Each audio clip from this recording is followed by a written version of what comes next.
Today on Dylan Talks Tone, we're going to cover an interesting question. Should you buy a counterfeit guitar? Like a Chibson or one of those other ones.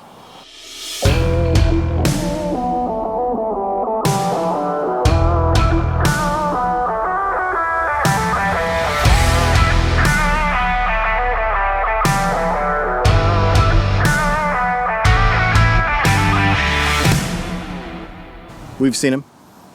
These counterfeit guitars that look pretty much like the real Gibson or the real Fender or whatever. And they're like $300 and you can buy them on a couple of big websites that we've seen on the internet. I'm not going to name them, but you can find them pretty easily if you wanted to. So this video is going to take a little bit different perspective. When conversations about this subject come up on Facebook or other social medias, it typically gets blown into a political conversation. This country is better than that country, etc., etc. Or it's usually, the other thing is the quality problems. It's this guitar is better than that guitar. Is it as good as an Epiphone? Is it as good as a Squire, etc.? And these conversations get pretty heated. We're going to take a little bit more pragmatic approach to why I think you should not buy one of these counterfeit guitars, and actually why you should not even discuss them or give them any airtime on social media, on anywhere, on the internet. Shouldn't even talk about this. We should talk about it, but we shouldn't talk about it. You know what I mean? We are not going to discuss politics in this video at all. And we are not going to discuss it in the comments either. So if you make a comment that smacks of politics, I will delete it, because for two reasons. One, we don't talk about politics on Dylan Talks Tone, period. I don't allow it in the comments, and we don't put it in our videos. Number two, we are an international channel. Over 50% of our viewers are from other countries. And so, while this mostly pertains to people in the United States, it does not only pertain to people in the United States. And we're going to get into the specifics of that in a minute. I'm going to show you a few things. We're going to talk about some of our other viewers around the world and how this issue affects them. So this is not a political conversation, so I will delete those comments, okay? Just FYI. Number two, I'm not a lawyer. I'm only going off of internet research and what I'm trying to find about this to be as educated as I can for myself, and then just sharing it with you. I want to make sure that you know to go do your own research as well, because I'm going to show you a few things here. Why are we even talking about this? Obviously, in Facebook groups all over the place, on Reverb, eBay, everywhere, you can find counterfeit instruments. Now, these are different. So first of all, let's talk about what a counterfeit instrument is. These are different than a licensed instrument. For example, anything that is a Strat copy, a Les Paul copy, a Telecaster copy. For example, the guitars that I build a lot of times are Strat and Tele shapes, and the peg heads, even the necks, are licensed. This could get in a completely different video. We could talk all about how, if you want me to, I can break down why and how that's even allowed, that we can have those. So you do have Les Paul copies, you do have Flying V copies, you do have Strat copies, you do have all those things that are legal because they are working under some sort of licensing agreement, and they are not counterfeits in the respect that they are not attempting to be copies of and sold as their original brands. So I don't make a Telecaster and put Fender on the peg head and then sell it as a Fender Telecaster. I don't do that. I have my own brand, and we use a licensed shape, and I actually have to pay for that. We'll get into that in a whole nother video if you want me to. I can explain how all that process works in another video. Put that in the comments if you want to see that. What we're addressing today is counterfeits. When you go on eBay, or you go on, there are a couple of other websites that I'm not going to mention, but they're easily enough, you can find them, to go find a counterfeit instrument where you can actually go and see like a Gibson Les Paul, and it looks like a Gibson Les Paul, and it says Gibson right on the peg head. Now, really good eagle-eyed viewers, and there's a lot of people that are getting better and better at spotting the fakes, right? But why do we even have to worry about this? It's because people in many countries around the world are buying them. Why are they buying them? I guess that's a question that you have to ask yourself. Why are you buying these things? Is it because you want to play a Les Paul but you can't afford one? Is it because you don't want to play an Epiphone on stage, so you're going to buy a fake Gibson? I would like to think that you are better than that, and you're not going to do that peghead snobbery to the point that you would masquerade as a person who plays a real Gibson who does not actually play a real Gibson. I would like to think that you are better than that. So let's set that part of it aside. I think that most of these people who buy these things are genuinely curious. How good is a China copy? Can I actually make a good guitar out of this China copy?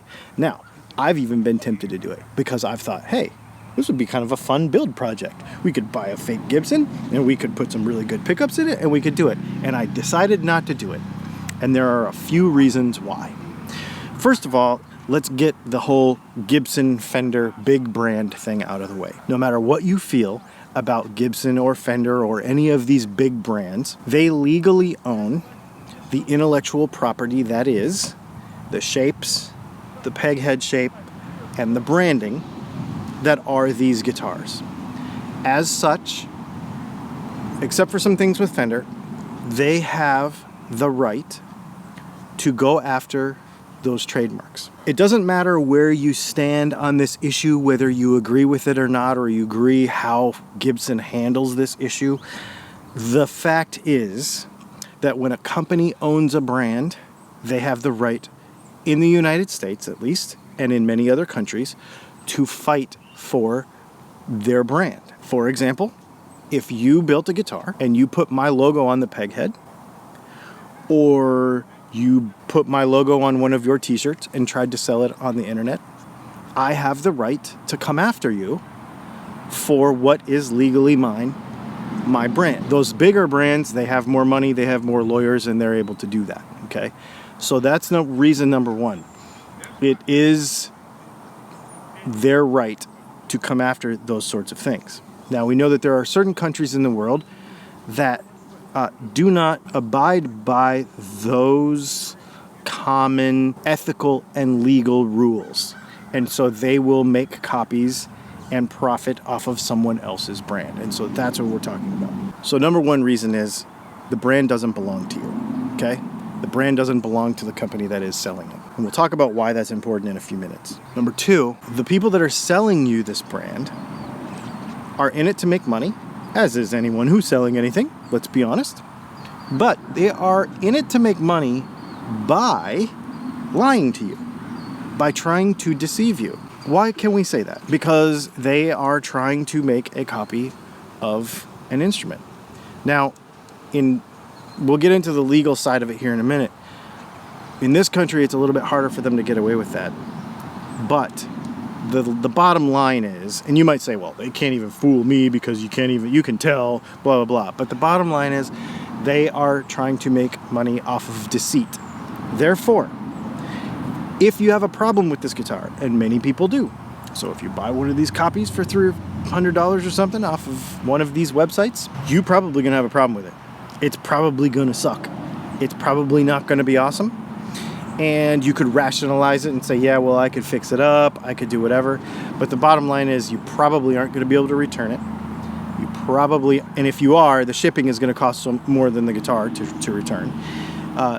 The quality is not going to be there. There is no quality control, and there is no customer service behind that sale to be able to help you to make sure that you have a product that you can play and that you can be proud of. You're going to end up not being proud of that product. That's the second reason. The third reason is you're going to be stuck with that guitar. If you can't send it back, you can't get a refund. So what are you going to do with it? You're going to throw it on eBay? You're going to throw it on Craigslist? You're going to just put it on Facebook Marketplace? Whatever, you're just going to off the thing and just get what you can out of it, cut your losses. Guess what? You can't do that. You are stuck with that guitar. There's some legal reasons we're going to get to in a minute, but I'm going to show you some stuff even before that I bet you didn't even know. Here is a list of prohibited items on Craigslist. If we go down this list, counterfeit, replica, or pirated items. You cannot sell them on Craigslist. Very interesting, right? What about Facebook Marketplace? I feel like you could get away with just about anything on Facebook Marketplace. There's some pretty shady stuff goes on there, right? Well, here's an excerpt from the guidelines for Facebook Marketplace. You may not use our products to do or share anything that violates these terms, our community standards, and other terms and policies that apply to your use of Facebook that is unlawful, misleading, discriminatory, or fraudulent, that infringes or violates someone else's rights, including their intellectual property rights. Again, you may not agree with how Facebook does business. The bottom line is, that's the rules, and there it is. And there is 2 other places on Facebook in some other parts of pages and Marketplace and some other stuff where it talks about this as well. What does this mean? This actually means, believe it or not, that you're not even allowed to or supposed to, it's against their rules, to post about this stuff, which means we shouldn't even ever see this in a Facebook group. We should not even talk about counterfeit stuff on Facebook. Yeah, okay, you can get away with stuff probably, and who's policing it, etc. But if technically they could take that content down, and again, I don't care what you think about if you agree with it or not, the bottom line is the rule is there, then you're gonna buy a guitar and talk about it in your Facebook group and stuff and risk your profile for that? I don't know. I don't like that one either. Not gonna do it. What about Reverb? Illegal items, counterfeit items, and trademark infringement. Very first line. Counterfeit or stolen items. Not only will you get busted, but the cops could come after you. I mean, come on. Second bullet point. Items that infringe on trademarks. So they actually want the company to defend it, but you know Gibson's going to be looking at Reverb, so you can't sell it on Reverb. Okay, so what about eBay? Because you can actually buy these guitars on eBay. I'm going to show you what they've done to get around this stuff.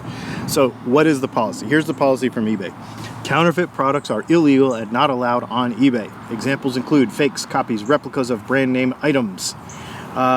So you can't sell this stuff on eBay. So you're stuck with this guitar and you're like, well, wait a minute. I've seen these guitars on eBay. Yeah, you have. But look at these pictures. These are actual listings at the time of making this video, right now on eBay. And the way they're taking the pictures is so that the peg head doesn't show. What's really interesting about that is in the stuff about this, it actually says that you're not allowed to obscure the company's logo on a counterfeit item so that the company can actually do something about it. So I don't know exactly how they're getting away with this stuff, but it is against their rules. Okay, so eBay, Reverb, Craigslist, Facebook Marketplace, at least in the United States, those are the main ways that you would move an instrument. Obviously, if you go to try to trade this thing into your local guitar store, they're not going to take it either because they're smarter than that. Pawn shops are smarter than that. They're not going to take this thing. So now you have this boat anchor of a thing that doesn't work. It's not very good. You can't sell it. What do you do with it? You're stuck with it. On top of that, it's illegal to sell it in a lot of countries. Did you know that? Check this out. And there's a weird gray area here. So I'm going to read this. I'm going to show this to you. And you can do more research on it for yourself if you're really bent on buying a guitar that is worthless. In the U.S., federal law protecting trademarks makes it illegal to knowingly traffic or counterfeit goods, which includes the production, sale, or transport of such goods. So this means that you can't sell your guitar. It's illegal to sell the guitar. That would fall under this. The U.S. Department of Justice, however, has stated that federal law doesn't prohibit an individual from buying a counterfeit product for personal use, even if they do so knowingly. So this is the weird part. You can buy the guitar, but you can't sell it. It's not just the United States either. I went on YouTube and I looked at our top 5 countries that watch this channel. And let's look at the number 2 country, which would be the UK. Criminal liability for trademarks. You cannot falsify a registered trademark. You cannot falsely apply a registered trademark. You cannot alter or remove a trademark knowing it is a registered trademark. You cannot sell, possess, distribute, or import a good knowing that the trademark has been falsified or removed. So, in the UK, it is also illegal, and I don't know the particulars here because I don't live in the UK, but it looks like it's illegal to actually own or possess a knockoff Chibson. The other countries I looked up were Australia, Canada, and Germany. They all had very similar rules about owning, even possessing, counterfeit items, and especially selling them. Now, it differs from country to country where you live. I don't know what that means, but make sure you check into it because I don't want nobody banging my door down over a $300 guitar that's a piece of crap anyways, right? The other reason I would say you shouldn't buy one of these, and this is just kind of my personal feelings on this and an opinion a little bit, but no matter what you think of these big companies like Fender, Gibson, whoever it may be, and you might say, it's not going to hurt them. When we say big companies, we're talking about thousands and thousands of people, especially in 2021, in the music industry, who have to feed families. Anybody who sweeps the floor, anybody who cleans the bathroom, anybody who answers the phone at Gibson, at Fender, anybody. They all have families. They're taking care of their kids. They're worried about getting laid off. And so these kinds of things, this is what I think about. I think about the people. The instruments, and you can get into conversations and arguments about quality. You can get into this guitar is better than that guitar. This Epiphone is as good as that Epiphone, that Gibson, whatever. But I think about the people. I think about the folks because I know folks that work at these places. And they're just people like you and like me. And, you know, we're trying to make a living and trying to raise our families and trying to take care of our kids and trying to pay our bills. And especially in this industry right now, it's just, we'll see if it ever recovers to what it once was. And buying counterfeit instruments hurts that. It hurts those people. Whether you like to believe it or not, because you look at Gibson as this huge entity. That entity is made up of real people. And so that's probably more of a personal opinion that I personally look at, but that's the way I look at the world. I look at the world as people. I don't look at the internet as the internet. I look at the internet as you on the other side of that lens. You know, I don't look at my YouTube channel as my YouTube channel. I look at it as you. You're a person. And I'm a person. You're watching this video. I'm making this video. You know, like that's what we are. So anyway, those are a few reasons why I personally will never, ever buy a counterfeit anything from anybody for any reason. And I don't think you should either. And I want people to watch this video with a little bit different perspective than just, is the guitar worth it? Is it a piece of crap or not? Is it worth the $300? Does it really look like a Les Paul? Is this country of manufacture better than that country of manufacture? It has nothing to do with any of that. Totally different perspective that I wanted to share with you today in a more constructive way, right? Like to think about and not just be angry in comments, you know, on the internet about why we would make these decisions. I think it's an interesting thing. Please discuss this in the comments. Please do it civilly and no politics. I will delete it for either of those two reasons if you're not civil, and if you are political, out. Okay? So we want to keep it cool. But I want you to talk about it because I think this is an issue that could move into a completely new direction, a completely new thing, and I wanted to start the conversation today. Make sure you check out our video on Tuesday, make sure you check out our videos on Fridays, and make sure you check out our live videos on Thursday at 8 p.m. I think you'll really, really dig the Q&As that we're doing at 8 p.m. on Thursdays. Dig it a lot. Thanks for hanging out. Oh, and go buy some merch. Dylan Talks Tone. Link below. Thanks for hanging out. We'll see you soon.